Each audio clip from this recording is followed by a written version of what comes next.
Hi guys, I'm gonna be reading the culture cards so you don't have to. First is South Sudan. South Sudan has a rich history with expressions of beauty and ornament, ranging from sacrificial tattoos, which vary from tribe to tribe, to mouth, lip, and ear piercings, and signature hair bleach techniques. The faces we decipher of were inspired by the Mondari tribe in central Torah State, South Sudan, with inspiration from the Mithari men's and women's inklet face tattoos, which are rooted in the tribe's cattle culture. These tattoos feature raised scars, unlike decorative ink designs, and serve as cultural identifiers that distinguish them from neighboring tribes. The design and shape of the Mondoi women's and men's tattoos is said to stem from their scattered cattle, the V-shaped design mimicking horns.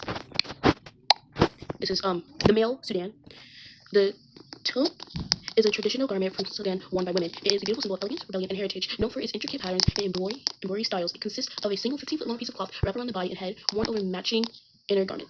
Different colors are associated with specific occasion. White is often worn by working-class women and teachers, symbolizing purity and wisdom. Red is associated with marriage, while more colorful patterns are worn for community gatherings and family events, symbolizing joy and wealth. Women also wear gold jewelry, which is strongly associated with the jutting ceremony, a traditional Sudanese wedding ritual. The headpiece is mostly worn by married women, but the gold jewelry is also passed down through generations, preserving the culture, elegance, and strength of the Sudanese history. Another example of Sudanese elegance and excellence is the traditional formal attire for men. It is usually white and worn with a matching turban and shawl. It symbolizes sobriety and heritage, and is often worn for important events. The core piece is the tunic called the jabia, paired with the shawl worn over it, and the emma, the turban. And I think this one is the same thing.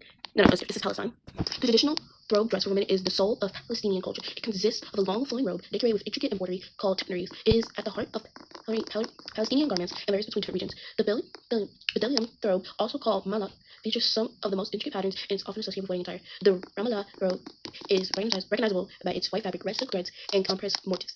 The Gaza robe is strongly influenced by the city's coastal position, featuring bright contrasting colors, coastal designs, and floral patterns. For men, traditional attire consists of the kamabaz, a long, loose-fitting garment with light decorations such as stripes worn over pants called sarwal. Both garments were traditionally made of cotton, while the kambaz could also be made from sarin silk. The kambaz is tied with a leather belt called an isquet. This attire is more commonly associated with everyday wear in rural areas. The headpiece, the quifta, is wrapped around the head. It patterns represent Palestinian territory and heritage. The fishnet pattern symbolizes connection to the sea. The lines represent commercial routes, and the olive leaves represent the importance of olive trees as both a cultural and economic symbol. It is a symbol of strength and tradition in the Polynesian culture. Ooh, lag.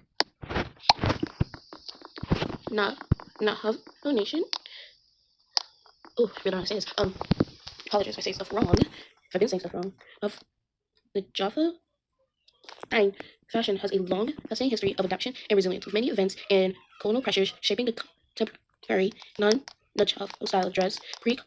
Pre-colonial fashion was highly utilitarian, relying on animal deer skins and yuk fabric, but the forced removal of the people from their homelands in the 1860s drastically changed life from reshaped traditional attire, causing a transition from historical deerskin garments to new textiles and designs stemming from resilient trade and adaptation. The designs have been inspired by the fashion community worn today, including squash blossom necklaces, concho belts, colorful printed skirts, and velvet blouses. The nation also has a rich history of textiles designs incorporating rich colors and complex geometric patterns, and a history of preserving its heritage through storytelling.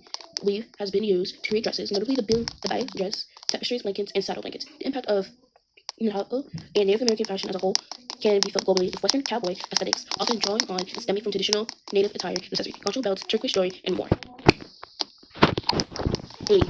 The karbella is Haiti's national traditional dress for women. It's most commonly worn during cultural festivals, folkloric performances, holidays, and many other celebrations. The dress is often made from brightly colored madras fabric, a textile with roots in trade between the Caribbean, Africa, and South Asia, showing how even the material of the dress holds pride of the country's origin. The karbella typically features of a wide skirt that allows freedom of movement during traditional dances. The garment symbolizes Haitian pride, cultural identity, and the blending of African and Caribbean influence that has shaped Haitian culture. Today it remains an important representation of Haitian heritage and is frequently worn during events that celebrate national history and traditions. The Tigon is a traditional head wrap worn by Haitian women. The origins can be traced to African head wrapping traditions that were brought to the Americas. In Haiti, the Tigon is often paired with the karbella and serves both practical and cultural purposes. Beyond being a decorative accessory, the head wrap symbols resilience, cultural continuity, and a connection to African ancestry. Different colors, fabrics, and wrapping styles may be used depending on the occasion, making the Tigon a versatile expression of Haitian culture, pride, and identity. Traditional Haitian festival jewelry is known for its handcraft designs and use of locally available materials such as beads, shells, wood, and metal. These pieces are commonly worn during cultural celebrations, festivals, and folklore performance to complement traditional clothing like the karbella. The jewelry often reflects Haiti's artistic traditions and the creativity of local artisans. In addition to enhancing traditional attire, these accessories help preserve cultural customs and provide economic opportunities for Haitian craftspeople who continue to produce handmade jewelry using techniques passed down through generations. Sandalwood are traditional handmade sandals that have long been associated with rural Haitian life. Historically, these sandals were valued for their durability, practicality, and affordability, making them suitable for everyday use in Haiti's warm climate. Many versions are crafted by local artisans using leather or recycled materials, reflecting their resourcefulness and craftsmanship found within Haitian communities. Beyond their cultural purpose, The Sando theory represents self-sufficiency and the importance of traditional craftsmanship in Haitian culture. As with many other Haitian pieces, naturally sourced materials in combination with local craftsmanship go hand in hand. The Chaupo Kuzinzaka is a traditional straw hat associated with Kuzinzaka, a deity in Haitian folklore and the Haitian voodoo tradition, who is often regarded as a protector of farmers and agriculture. For many Haitians, he represents the strength and resilience of rural communities and serves as a reminder of the virtual role that farmers play in supporting the nation and preserving its cultural tradition. The hat is commonly made from woven straw and reflects Haiti's strong agricultural roots. It is often worn during cultural events, folklore performances, and celebrations that honor rural life and traditional customs. The Chao Po Guzenzaka represents hard work, connections to the rural land, and respect for Haiti's farming communities. As a cultural element, highlights an important role agriculture has played in shaping Haitian history and identity. Bear with me, because Congo DRC is very long. La Sape, short for I'm not going to attempt that. The Sape is a sartorial subculture with roots in both the Democratic Republic of the Congo and Republic of the Congo. Stemming from the colonial eras of King Chat and Brazzaville, the Sape subverts colonial and European standards of dress and reclaims them to forge independent identities that combat the lowly stereotypes imposed on Congolese workers. The Sape is known for featuring flamboyant, colorful designs and bespoke tailoring, all being sported with the utmost confidence. It is a form of rebellion against typical class indicators and an art form of men and women can participate in. The impact of sapiers and sapesses is felt globally, with their influence inspiring fashion designers, creating communities in major fashion cities, and leading to art and photography exhibits. The message of the sape is to spread peace, community, and charisma in the face of adversity, using fashion as a tool to express oneself despite great political or economic hardships. The set's design reflect this attitude and feature prints, cuts, and colors cinemas with the sape, bold floral prints, matching suit sets, and pocket handkerchiefs.